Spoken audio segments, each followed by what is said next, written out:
आगमन होत असतं. तसंच यावर्षी माझ्याकडे गणपतीचं आगमन झालेलं आहे आणि गणपती तर असतातच, परंतु गौरीसुद्धा मी गेले 30 वर्षापासून बसवत आहे. त्यामुळे गणपती आणि गौरी या दोन्हीचंही आगमन माझ्या घरी होतं आणि अतिशय उत्साहाचं असं हे वातावरण असतं.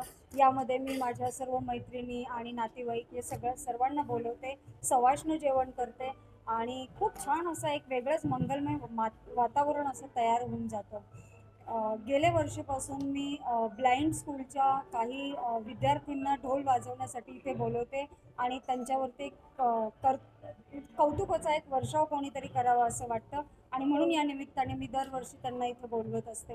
खूप वेगळा अशा पद्धतीचा हा एक खूप छान असा सोहळा आणि खूप सुंदर, यासाठी मी काही माझ्या सेलिब्रिटी किंवा इतर काही विविध क्षेत्रातील मान्यवर माझ्याकडे येत असतात आणि बाप्पाचं दर्शन घेतात आणि हे सगळं मंगलमय वातावरण खूप छान वाटतं.